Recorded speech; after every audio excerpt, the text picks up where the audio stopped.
Okay, so good morning and good evening to all of our attendees today. Welcome to the 35th session of the online Optom learning series. Before we begin, I would like to inform our attendees about some developments which have happened with the online Optom learning series platform.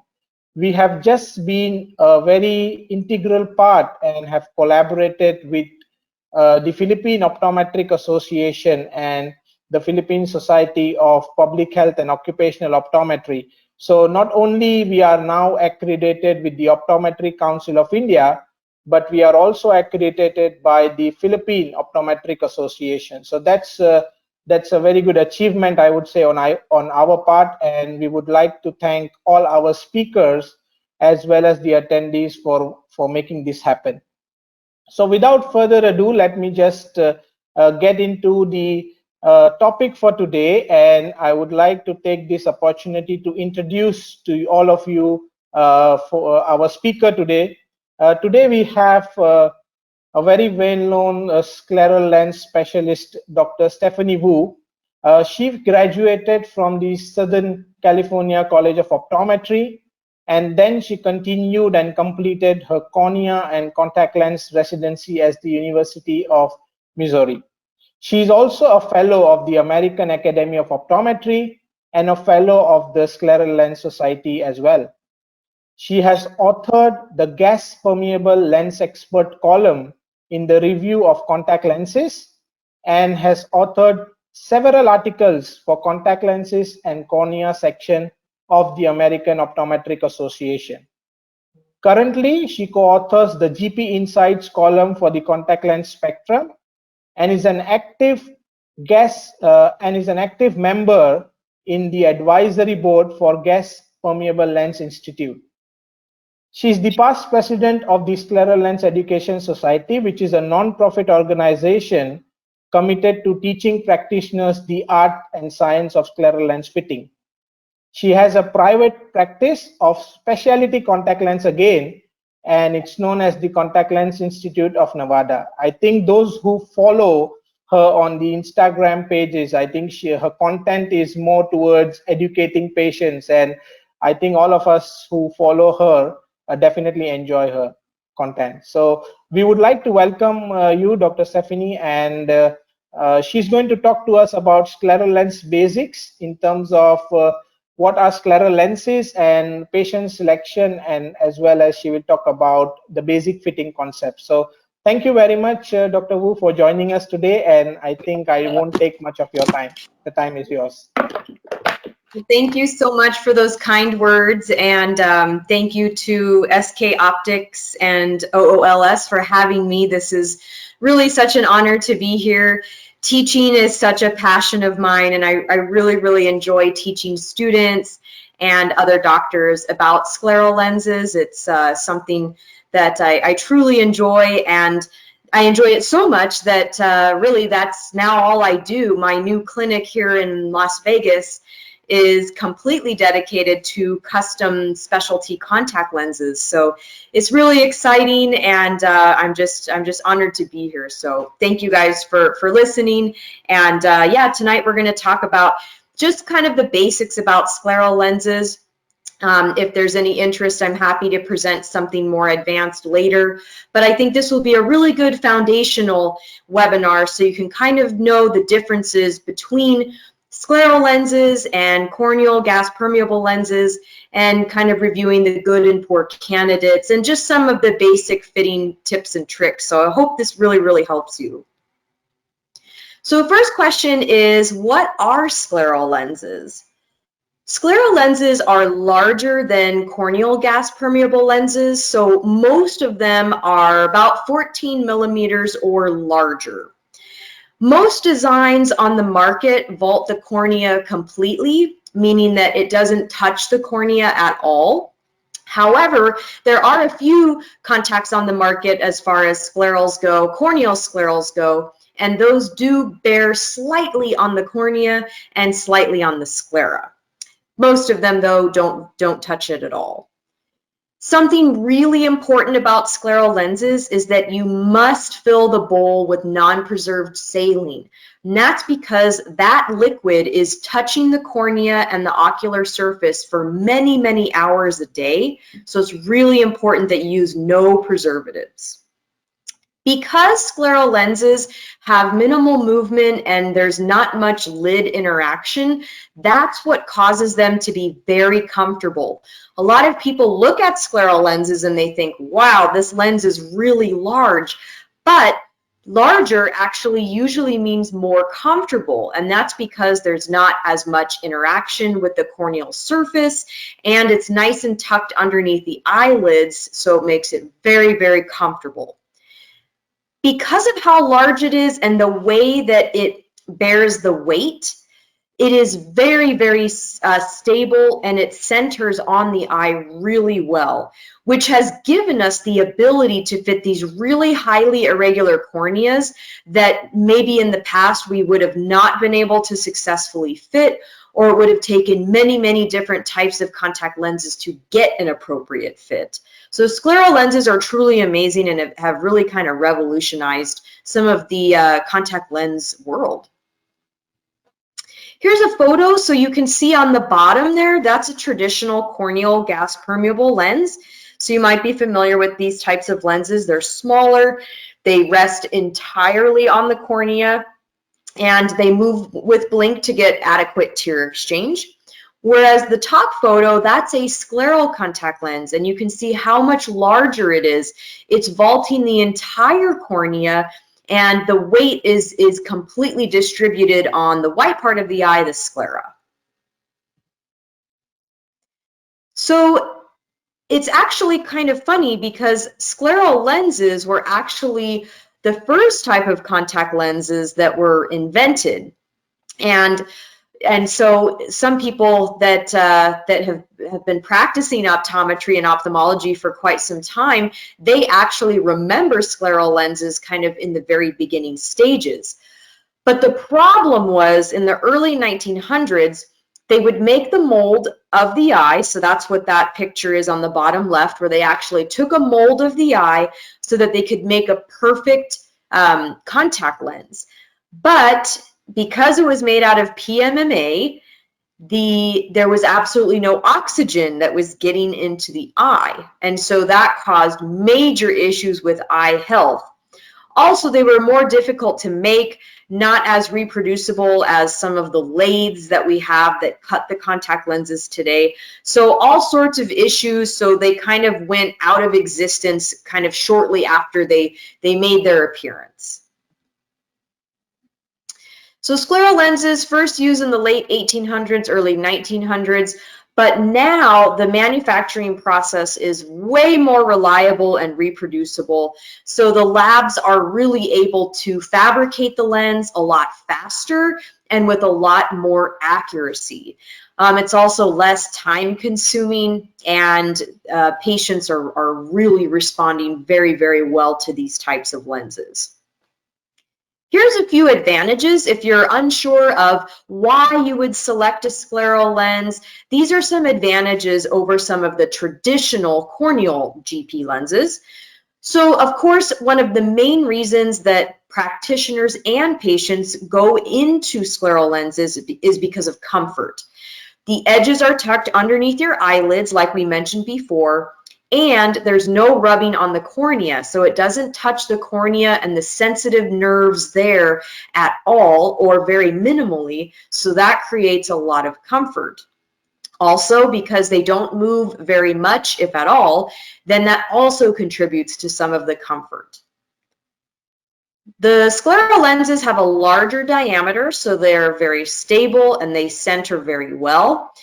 And if you have any corneal gas permeable patients that complain that their lens pops out, especially patients that have some of the irregular corneas like keratoconus, this could be a good option for them, because since the edges are tucked underneath the lids, it makes sure that the lens stays on the eye and it prevents it from dislodging. Another thing with corneal GP lenses, the smaller ones, is that if you get a piece of dust or dirt or something behind the lens, it hurts really bad, and you have to take the lens out, clean it, and then put it back in. With scleral lenses, there's dust and dirt that just doesn't get behind the lens because it's so large and the way that it's centered. Something else really important for me is the optic zone, because as we know with corneal lenses, as you get steeper, so think about your keratoconus patients where they have a very advanced cone and you have to go into these very, very steep base curves.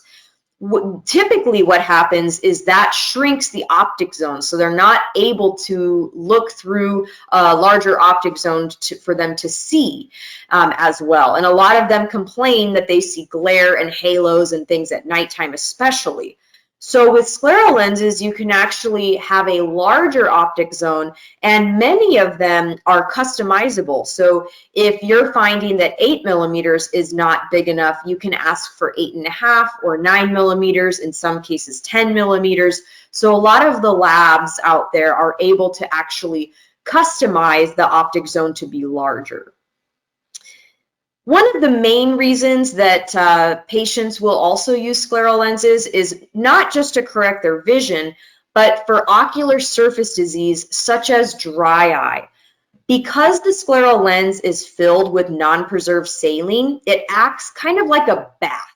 So all day, the eye is getting fluid and it's just resting perfectly, and it's getting bathed and moisturized and lubricated all day.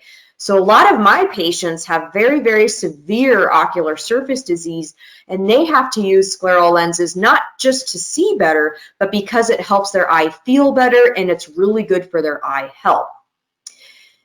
With the fluid layer, that also prevents the vision from fluctuating. So some of my patients that have had refractive surgery, such as RK, radial keratotomy, really popular in the 1990s here in the USA, some of those patients complain that their vision fluctuates throughout the day. With scleral lenses, because of that fluid reservoir, it helps it to prevent it from fluctuating. So really good candidate selection for those patients. And then you're able to wear the lens for most of the time. With corneal gas permeable lenses, a lot of times you have to build up wearing time. You know, the patient can only wear it 1 hour for day 1, and then 2 hours for day 2, things like that. They have to build up the wearing time because it's a little bit uncomfortable. With scleral lenses, it's really not that way at all. They can leave your office that day with the lens, and it's very comfortable. They usually are able to wear it all day. So here's some indications for scleral lenses. Corneal ectasia is very, very, very common. These patients greatly benefit from scleral lenses. Most of the time with these types of patients, you think of keratoconus, keratoglobus, things like pellucid marginal degeneration, and then some other secondary corneal ectasias that could be caused from something else. So I have some patients that have had LASIK or PRK, and then lots of RK patients. But sometimes with those patients, they are left with irregular astigmatism. And in this case, scleral lenses can really help them see better. You can also use them for patients that have corneal transplants. Now, you have to be careful with those patients because you have to monitor their transplant very carefully to make sure that it's getting enough oxygen. So make sure that if you are fitting a corneal transplant patient, you're following them routinely. Patients that have had trauma. So I have some patients where they got shot with a firework in their eye, and now they have this really big scar, or they've had some sort of pupillary damage and they need a scleral lens that's got a pupillary block, so it's a fixed pupil. So some of these traumatic situations, they can also benefit from a scleral lens to help correct some of that irregularity and help them see better. In the bottom photo on the right-hand side, you can see these are patients that have corneal degenerations or some sort of dystrophy. So Salzmann's nodular degeneration can be not only irritating and cause a lot of issues with dryness, irritation, and all sorts of ocular surface problems, but it can also start to affect their vision. So a lot of patients that have some of these degenerations can greatly benefit from the protection of a scleral lens. So think of it almost like a barrier between the eyeball to the outside world. So definitely something that, that you can consider for those patients. And then like we talked about before, so patients that have very severe dry eyes, so these are like very sick medical conditioned eyes, graft versus host disease, Sjogren's syndrome, or just patients that have very, very dry eyes, Stevens-Johnson syndrome, and even neurotrophic keratopathy. So some of these conditions, the patient may not even be able to see. Maybe their cornea is so scarred over because they've had so many issues, and there's so much scarring, there's just no way they're going to see anything. But you can still use it as a barrier to the outside world and provide that lubrication to help them. So some of my patients, they see me and they don't have any vision in their eye, but because their eye is so irritated and so uncomfortable, they require the scleral lens to actually see or actually feel better. So even though they're not able to function vision-wise, it can help them feel a lot better and really just be more comfortable. So think of scleral lenses not only to help patients' vision, but it can also act as a medical device in some of these ocular surface patients. Also, think about patients that have some sort of inflammatory condition that's causing their cornea to be irregular. Sometimes with pemphigoid as well, and symblepharon and things, those things can be really, really irritating, very uncomfortable for the patient, and sometimes having a scleral lens on the eye will help their eye feel better, and I've seen in some cases it helps it heal up so it's not so beat up and irritated.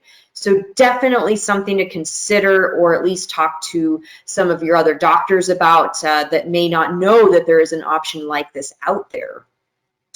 And then just patients that maybe they're just not responding well to their hybrid lenses, or they're having problems with their gas permeable lens. So maybe they say, you know, I love the vision in my corneal gas permeable lens, but it pops out all the time. Or, you know, I love the vision, but it's really uncomfortable. I feel like I feel it in my eye all the time. This can provide an alternative for some of the patients that really like the vision out of a gas permeable lens, but they don't like the comfort or some other issues that can be caused from some of the corneal GP lenses.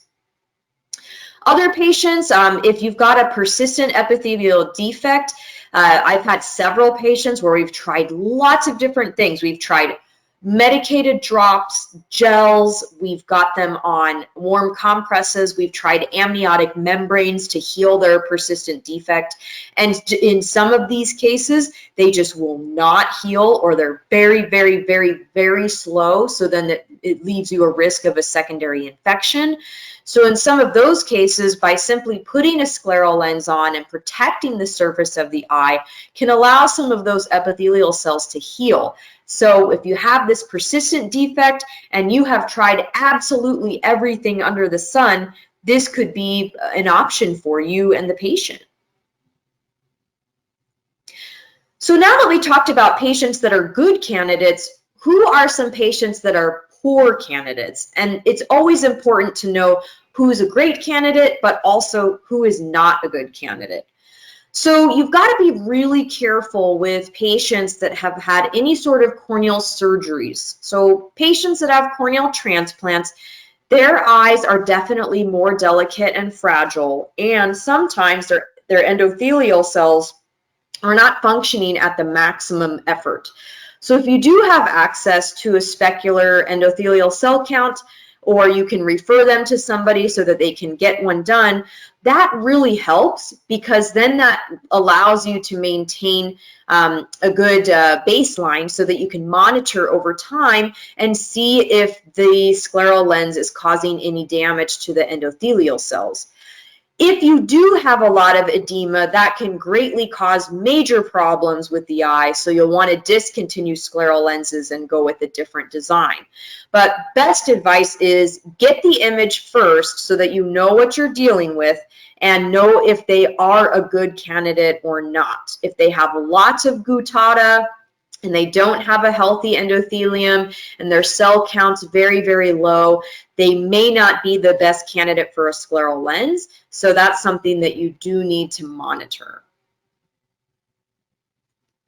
Another question that comes up is, we've talked about all these conditions for irregular corneas and kind of medical eyes, but if they are good for irregular corneas, can they also be used for regular cornea patients?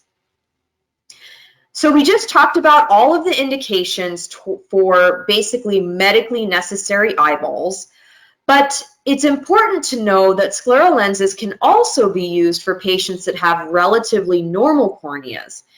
Some of the candidates would include patients that wear soft contact lenses, maybe soft toric lenses, and they're just experiencing some discomfort and fluctuating vision.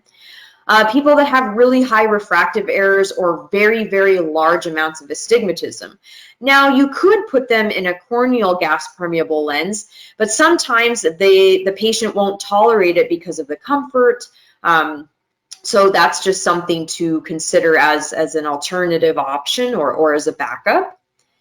And then there's not a lot of, well, there are a lot of contact lens options on the market for presbyopia, but there are very limited options as far as soft contacts go for presbyopic patients that have astigmatism as well. So that's when you can start reaching for some of your gas permeable lens designs, and your scleral lens designs can help tremendously improve the optics for reading. So definitely consider that. And then sports. So not only athletes, professional athletes, but I think of people just like that play basketball or they play, football and things like that on the side, and that's just kind of a hobby. This is something that they can use for those sporting events if they want to be able to see clearly. Also, allergy control. There's some patients that are just not able to wear soft lenses. It just does not interact well with their eyelids or eye surface. You may consider switching them to a gas permeable option, which usually has less of an impact on allergies. So let's talk about some of the advantages that you can present to your patients.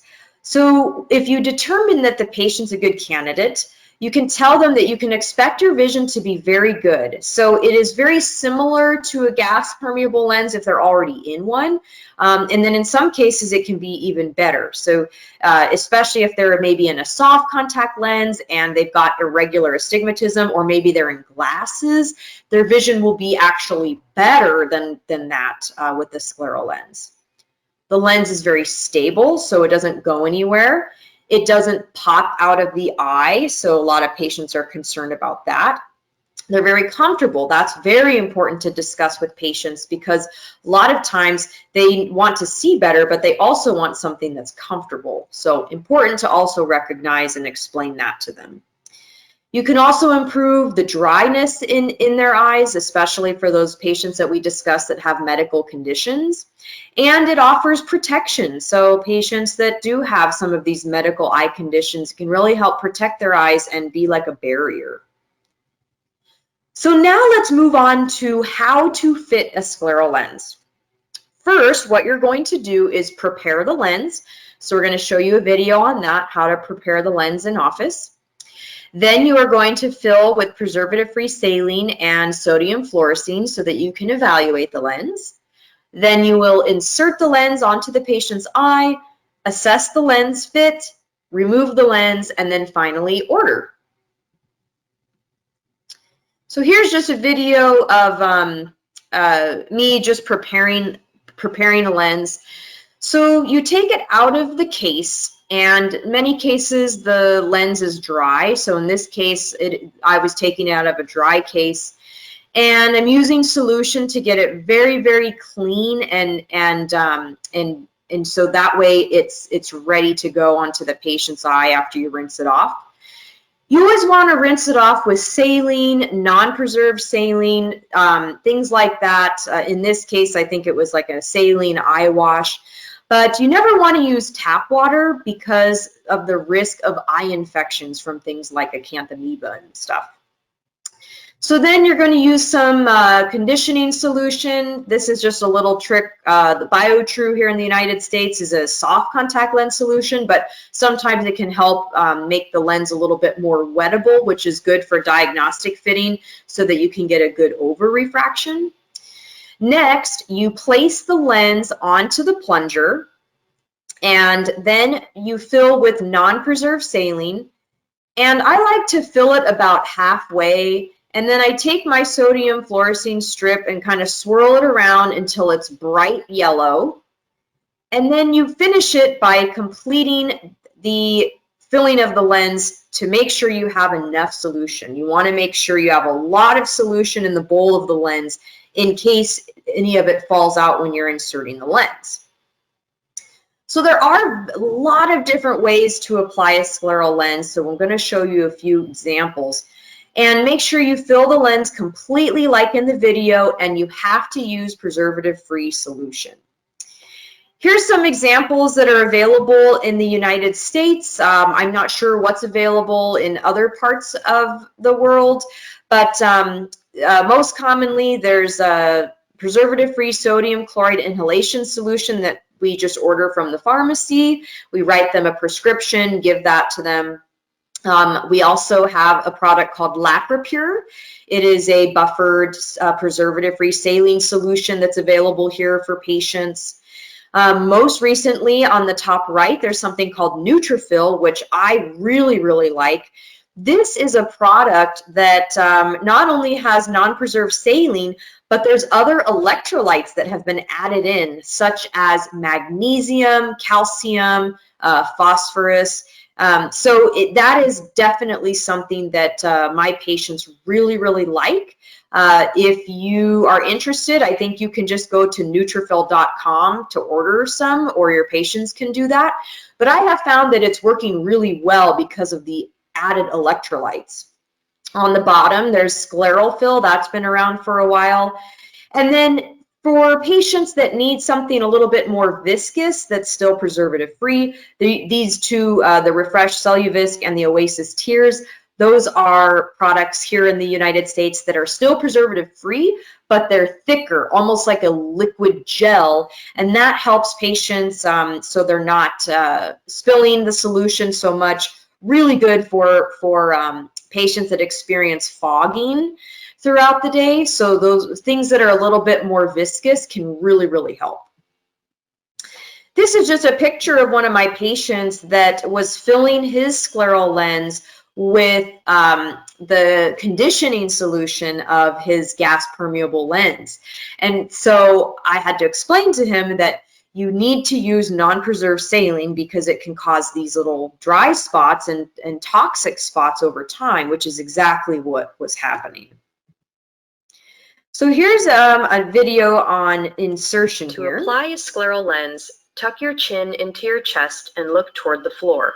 Bring the scleral lens close to your eye, and while controlling your eyelids, gently press the lens onto your eye.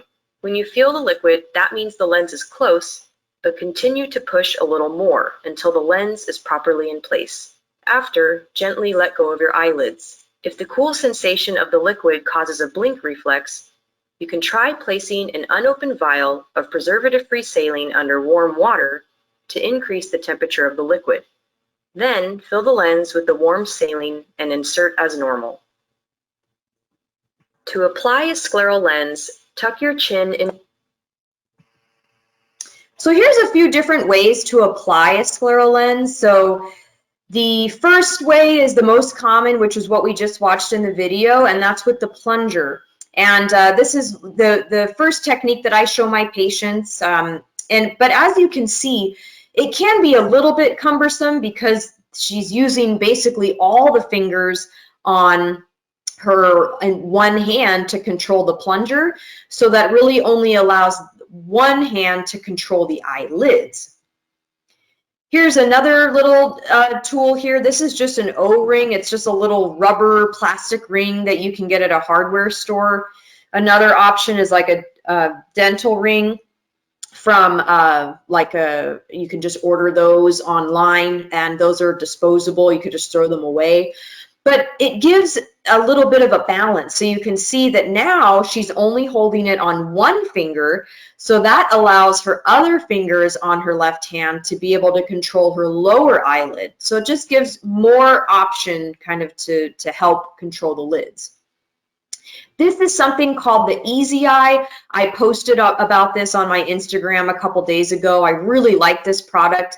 It's a rubber ring, and it's flexible, so it fits on any size finger. And then you can see there's a little bit of a well in that applicator. So all you do is place the scleral lens in that little well, and that also allows the other fingers in or on your other hand to control your lower eyelid. So sometimes when the patients are using these lenses, it's easy to kind of help them just with one finger because they're used to just having to balance things on one finger. So it might be a little bit more familiar to patients who've ever used contact lenses before. If the patient doesn't want to use any devices, they can use their fingers, so they can balance it on either 2 fingers or 3 fingers like we see here. The reason you can't just balance it on one finger is because once you start filling it with the liquid, it falls off because it gets top heavy. And then lastly, this is it's a scleral lens stand.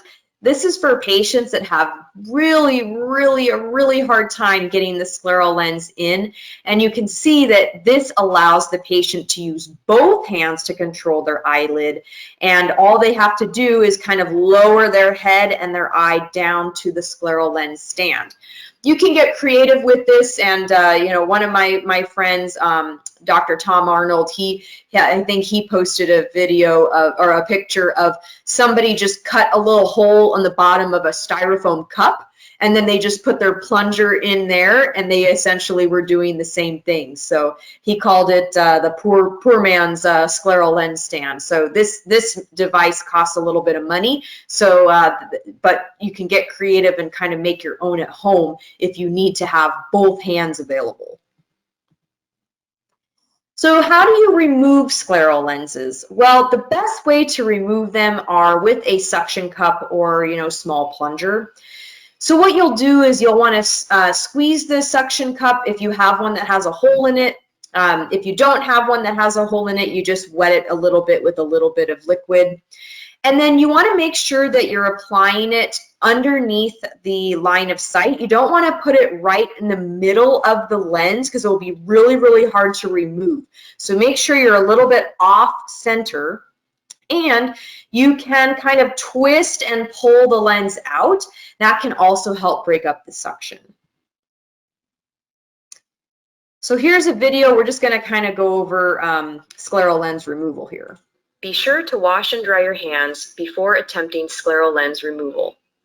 Scleral lenses are best removed with a small suction cup. Inspect your eye in the mirror to ensure the scleral lens is in place. Next, moisten the tip of the suction cup with a small amount of preservative-free saline or multipurpose solution. Then, place the suction cup toward the edge of the lens and pull down and out to remove the lens. Be sure the suction is near the edge of the lens and not directly in the middle of the lens. If the plunger is directly in the center of the lens will be incredibly difficult to remove. If you are having trouble removing the lens in the inferior position, you may try placing it in the superior portion of the lens and pull up and out. Using a twisting motion as you pull can also help remove the scleral lens. Make sure the plunger is making direct contact with the scleral lens only. If the plunger is only partially adhered to the lens, it will not effectively remove the lens. So something else important is when you are doing a scleral lens fitting in office, you want to make sure that the lens settles for about 20 or 30 minutes because you want to make sure you are evaluating it properly. If you evaluate it too quickly, you may get some false data. You can evaluate the scleral lens with the slit lamp if you have access to an OCT machine. That's wonderful, especially when you first start out and you're not quite sure. It's a really good way to build confidence. Or you could use both. So my clinic, I always use both. But in the beginning, in one of my other clinics, we didn't have the money to buy an OCT, so I was doing scleral lens fits just with the slit lamp, which is totally fine. But once you have an OCT, it's really hard to go back because it's really great to evaluate things at a really high level. So this is what you're looking for when you are evaluating scleral lenses. So you get an optic section on your slit lamp, and then you're going to focus it on the very front surface of the lens. And you'll know that by having that optic section be really, really sharp, and you can see it as a white line. Then next to it, to the right, is a black band. That is the actual thickness of the scleral lens. Most manufacturers will label that on the diagnostic set so you know exactly how thick it is. Is it 300 microns thick? Is it 400 microns thick? And the reason that's important is because then you can use it as a ratio when you're looking and comparing the central clearance. So the central clearance is that green band, and that's where all the fluorescein is. So basically that's the liquid layer of the scleral lens. So basically you're using a comparison between the black band, because that is a known thickness, compared to the green band, so that you can kind of judge it. So if it looks about the same, the black band compared to the green band, then you can assume that the amount of central clearance is about 300 microns if the lens thickness is also 300 microns. If the diagnostic lens was 500 microns and you saw, oh wow, the green band looks the same, well, now you can assume it's probably around 500 microns. But that's just a good way to kind of gauge how much central clearance you have in case you don't have an OCT. And then the last thing that we're looking at on the right-hand side, that kind of fuzzy, kind of opaque area, that's the cornea. So that's what we're looking at when you're evaluating a scleral lens. This is just a video kind of showing you, like in office, kind of what you'll see. In this case, the black band compared to the green band is much smaller, so you can tell this has excessive clearance. I mean, it looks like 5 times as thick. I mean, it's very, very, very, very thick. And here's just a picture of, you know, as you get really, really good at these, you don't absolutely need fluorescein.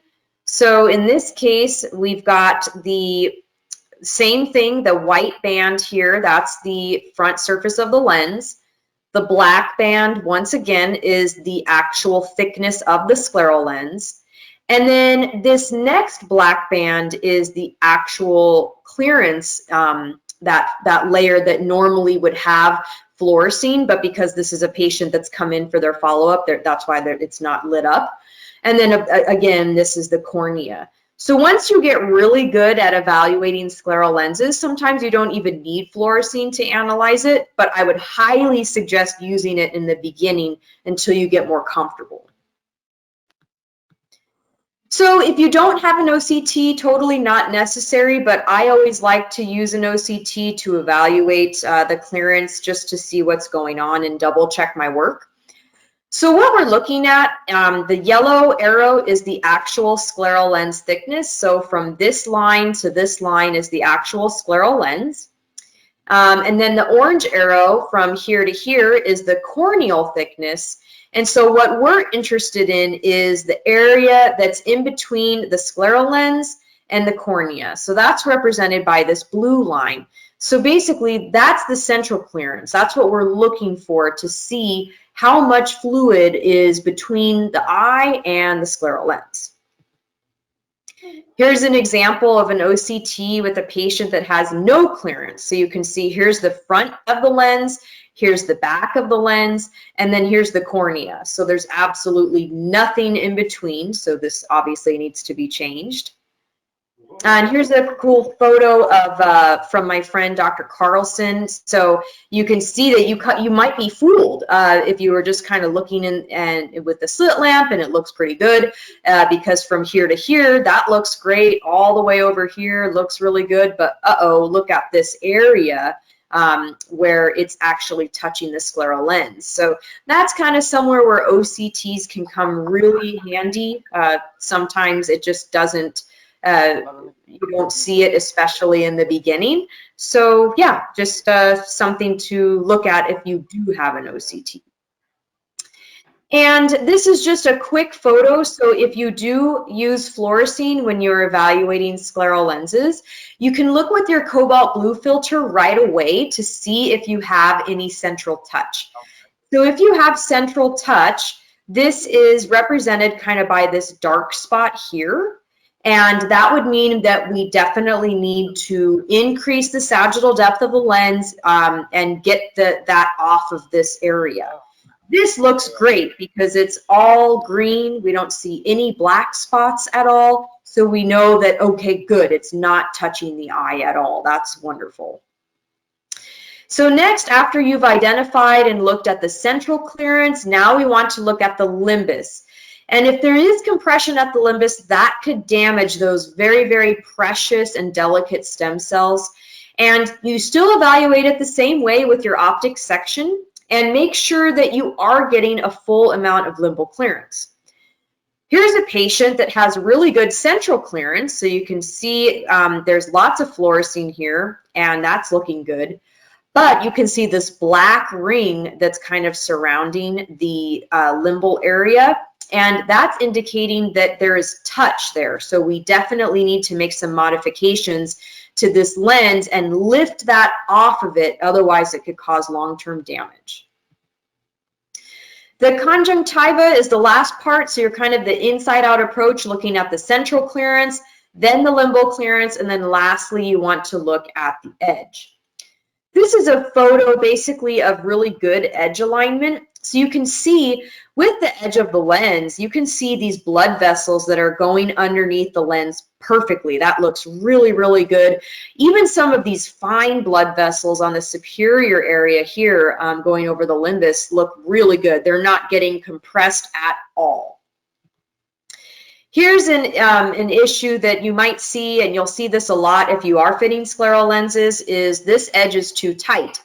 So the reason that this is all white is because there's too much pressure. So think about there's extra weight, extra bearing right here in the outer areas, and that's causing the blood vessels to get clamped off so that they can't continue on their journey into that limbal area. So that's when you see white, that is not good. We need to make some changes there.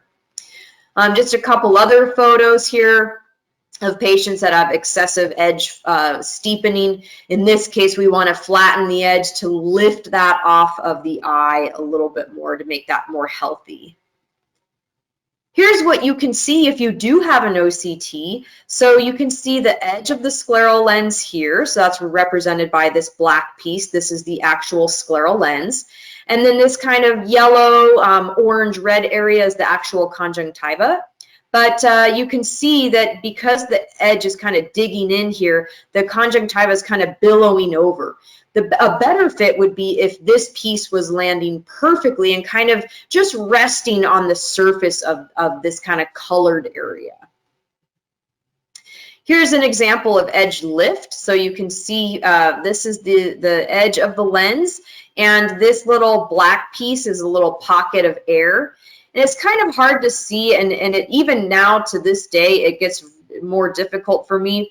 I mean, now it's easier because I've done it a lot, but in the beginning, it was very, very difficult. You can kind of see there is a little bit more of a shadow underneath the edge of the lens, but it's it's hard to see, especially when you're first starting to fit scleral lenses. So if you do have an OCT, it's just a good way to confirm what's going on. Something really important is you want to make sure that you do help your scleral lens patients succeed. So I always have them watch a video from the Scleral Lens Education Society that I was a part of for many years.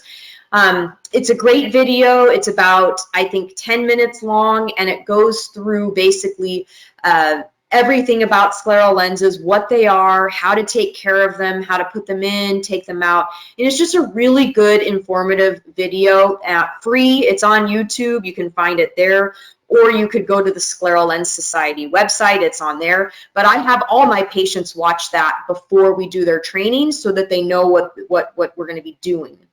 I also give them different solutions. This one's not available anymore, but I give them different solutions depending on what I want them to be using. This prescription is for the non-preserved saline. Alternatively, you can give them one of the other products that we mentioned. And then their insertion and removal tools. I always write down the instructions, so in case they leave and they forget everything that I said, they have a paper document that they can refer to that lists everything in order of exactly what to do. So a lot of questions that I always get are, what fitting set do I use? And it's hard to say because they're all really good. The labs, especially here in the United States, have done such an incredible job making these fitting sets really, really great, and really helping the practitioners select the initial lens.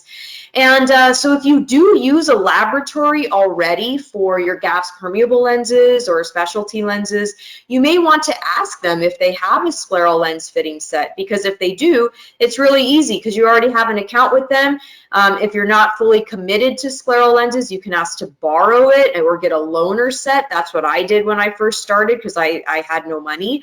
So I just borrowed some of the fitting sets to see how I liked it and see if this is something I wanted to do.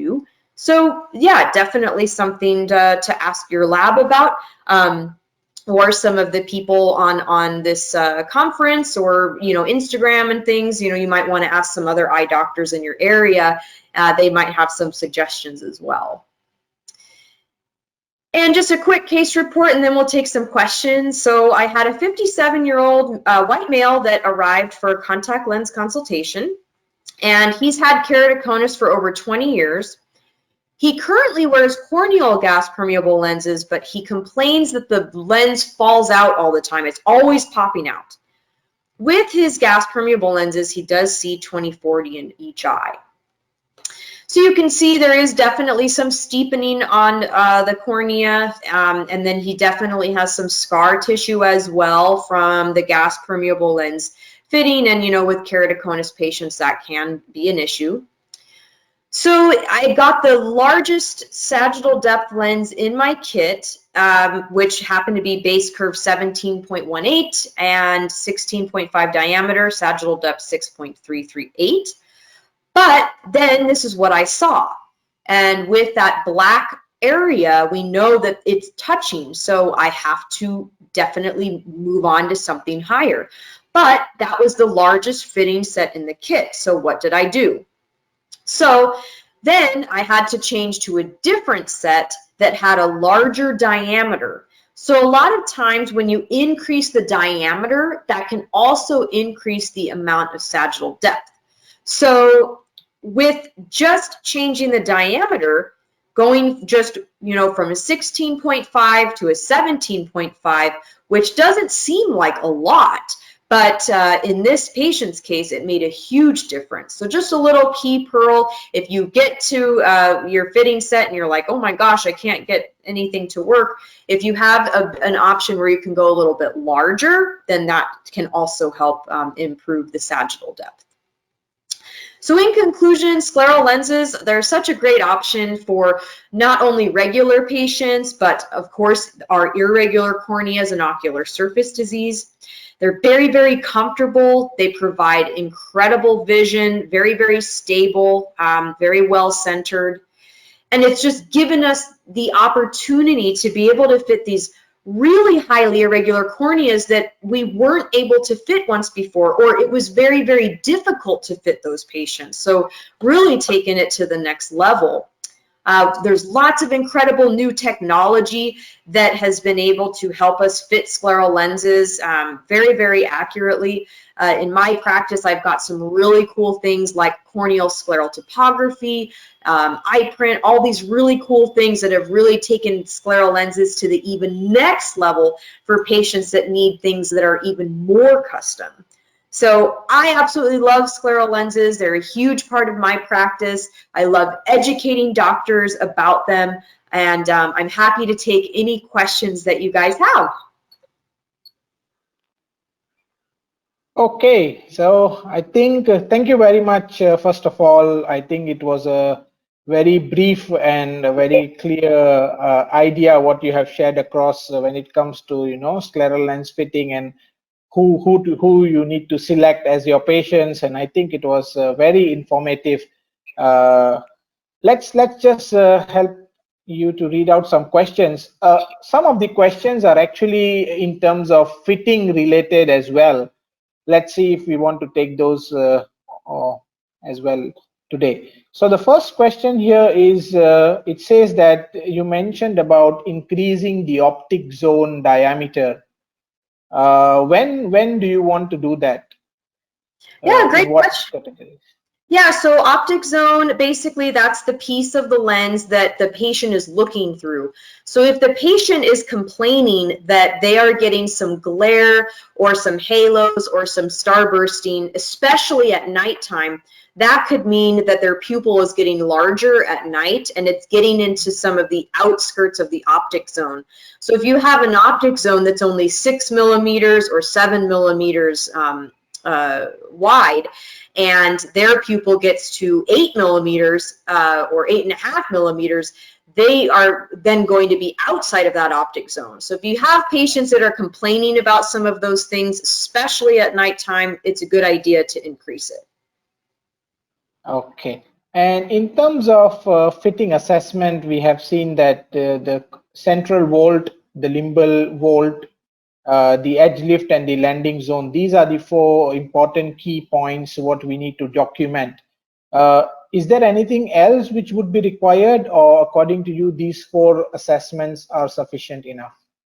Oh, good question. So it all depends on the fitting set that you're using, because every fitting set has different parameters that the lab has indicated. So some of the labs, they have multiple different zones. So they have the central zone, they have mid-peripheral, limbal, and the edge. So that's 4 zones. So you have to look and see, okay, which zones does this company have? Because you'll need to report that when you are creating the order. Of course, so just basically looking at the fit of the entire lens from inside out, but then you'll also do an over refraction so that you know what power to order for the patient. And you'll just add that on top of the diagnostic lens power to figure out what the power is for that particular patient.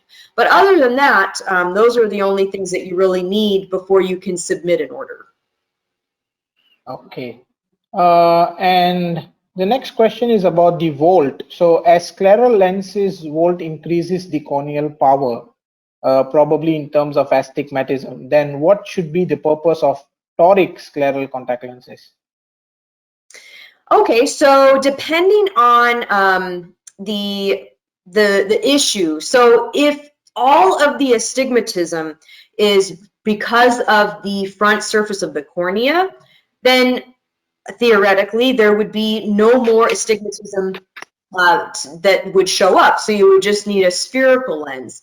However, there are a lot of patients that have internal cylinder, maybe from cataracts or something going on. In that case, they would require a front toric on the lens for the astigmatism correction. Okay. And there is a mention of GPC. Would scleral lenses be better in terms of giant papillary conjunctivitis? And what's your take on that? Yeah, especially if the GPC is being caused by like a soft lens, I find that all the time, because a lot of patients, they do develop sensitivities or allergies to silicone, which is used in almost all, a lot of soft contact lenses. So if your patient is having a reaction to that, and that you've tried a lot of different things, then it would definitely be advisable to try a scleral lens just to get them in that gas permeable material to see how they respond. Okay. And in terms of intraocular pressure, do you have you seen that wearing scleral lenses alters the IOP? Because I think the attendee says that there are some studies what he or she has read that it increases the IOP. So any experience on that? Yeah, great question. So I've actually started to scan the optic nerve of all my patients so that I can track them from year to year to make sure that there are no changes as far as glaucoma is concerned. And in my personal experience, I haven't had any changes in my patients. And there was recently a study that my good friend Dr. Elise Kramer just published, and they followed, I can't remember how many patients, maybe it was like 20 patients or something, and they checked their intraocular pressure and I think their optic nerve over time. And the conclusion to that study was that this scleral lenses does not increase the intraocular pressure. But that is a very hot topic in research right now. So I think that we will find out more data as research kind of it evolves, but as far as the research that I've read, most of them have kind of concluded that it doesn't affect IOP. Okay. And this is on fitting again, that is it possible to have apical bearing in any scleral lens fitting for any of a particular case, what you would recommend, and what would be the probable cause? Yeah, so if you're using a corneal scleral fitting set, that fitting set is actually designed to bear a little bit on the cornea. I personally am not real comfortable with any corneal bearing. The only reason that you would maybe do it is if you had a keratoconus patient that was wearing a gas permeable lens for so long, and then when you change them out of it, they had terrible optical quality. But they couldn't stay in a corneal GP. That would be the only reason that I would even consider it. But even then, you have to be really careful at monitoring them because you could debride the cornea and cause epithelial defects. So I would say most literature out there will say do not touch the cornea at all unless it is a corneal scleral design. And what do you think could be the initial investment, or what in terms of, I think, instrumentations you would suggest if people want to start scleral lens practice? Do they have to have any special instruments or anything of that sort? Yeah, so I think that having a topographer is really advisable. If you don't have a topographer, if you have a simple corneal gas permeable set that a lot of us get in optometry school, it's made very, very inexpensively. One of my good friends, Dr. Christine Sint, told me that that's your best topographer. You could pop a lens on the eye that's a known base curve and see what's going on. And if it has a ton of bearing, you know that that cornea is a lot steeper. So if you don't have a topographer, that's kind of the poor man's way of finding out how steep someone's eye is and what their keratometry values are. And so you for sure need a slit lamp, of course, because that's the best way to evaluate a scleral lens. So I would say for sure you need a slit lamp. Topographer would be advisable if you can get one. And then if you can also get an OCT that has the anterior segment capability, I think those three instruments you'll be doing really well with scleral lens fittings. Yeah, that's there is one more question in terms of how much degree of astigmatism it is corrected when it comes to spherical, I guess, spherical designs, and is there any limitations in patients with advanced keratoconus or post-penetrating keratoplasty? Yeah, so for the first question, as far as the limits go on how much astigmatism, like I said before, if it's all because of the corneal shape, so let's say they have 19 diopters of astigmatism because they're an advanced keratoconus patient. Well, if you put the scleral lens on and it kind of fills in all of those areas, essentially, then it's you don't need anything else. So there's no real limit to these things. As far as if you're asking about how much astigmatism they can actually put on the front surface, technically the labs will tell you that there's not a limit, you can do it, but I would say anything over, 5 to 7 diopters, it will get real squirrely, because if it rotates even just a little bit, then the vision might be off. But so I would say that that's kind of probably a good rule of thumb, but most patients would never need really more than that, because now you're dealing with all internal astigmatism. As far as limitations go for your second question, for penetrating keratoplasty, you just have to be really careful at monitoring the corneal health. So that's where the specular microscopy can come in, the endothelial cell count, to make sure the endothelium is healthy. And you want to monitor those patients more frequently. So in my case, I would monitor them every few weeks to make sure that their cornea is not becoming hypoxic and not developing any problems there. As far as advanced keratoconus, really no limitations. I mean, I had a patient yesterday that had a Kmax of 98. So diopters, so very, very, very steep with some scarring. So really, there's not a limitation there. Okay. And somebody is asking on the availability of trial lens set in India. I think you have mentioned it in your presentation that probably you need to reach out to the GP lens suppliers, and they would have a scleral lens trial lens set as well. So I think you have covered that. And if I were to take on names, I know Contacare who does, and Purecon. These are the two names what you can Google up and get on contact with them and look on for the trial lens set. A couple of questions on the end of day fogging or midday fogging, and how do you manage them, and what do you recommend your patients about that? Yeah, so with fogging, you have to find out if it's a problem with the contact lens fit, or is it a problem with their eye surface. So if it's a fit problem, it's usually because there's too much central clearance, or the edge is too tight, or the material of the lens might need to be changed. So in those cases, you need to alter the fit yourself and find out what's going on there.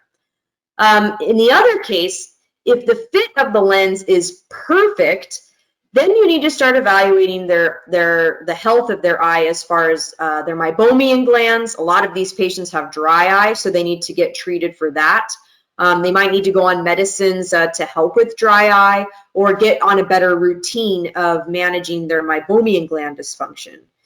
As far as like a short-term fix, I like filling the lens with some of the more viscous preservative-free tears, like the ones that I mentioned. One's called Celluvisc, and then the other one is like Oasis.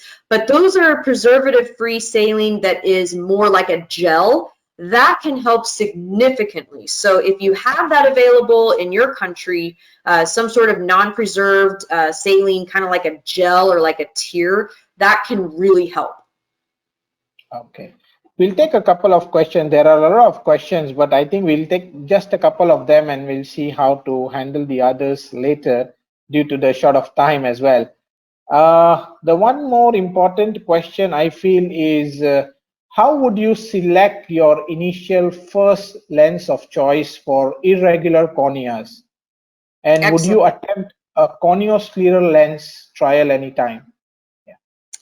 Great question. So with the fitting set, wherever you get your fitting set from, there will be a fitting guide in there. So that will help you determine which lens to select initially. Because sometimes it can be overwhelming. You see 20 lenses and you think, oh my gosh, where do I start? But usually in the fitting guide, it will have some sort of way for you to make that decision. So some labs, they will say, okay, if it is a keratoconus patient, start with the 55 base curve. Okay, if it's a post-transplant patient, start with this 58 base curve. So every lab has a different fitting guide, so you can just refer to that so you can start with your initial lens. And then, I'm sorry, what was the second part of the question? The second part says that in terms of the lens selection, would you consider corneoscleral lens anytime? Oh, In good question. irregular corneas, yeah. Yeah, so I'm not a huge fan of corneal scleral lenses. I used them a lot in my residency, but they caused a lot of issues with some of the debriding of the cornea, having epithelial defects. Patients were having pain when they would remove them because it was rubbing on that surface a little bit. So I am not a typical big fan of corneal scleral lenses, so I don't like it to touch the cornea at all. But I always mention it because there are brands out there that use them, and there may be a time and place for patients, but for me specifically, I don't really use those. Okay, I think I know this answer for this question, but I'll still ask you, what would be the best method which you would recommend or fit scleral lens? Would it be using a plunger or using the finger or the triped method? What is your recommendation? You know, it's all about what works for the patient. So I start with the plunger just because it's easy and it's cheap and it's in a lot of the videos that the patients may have watched.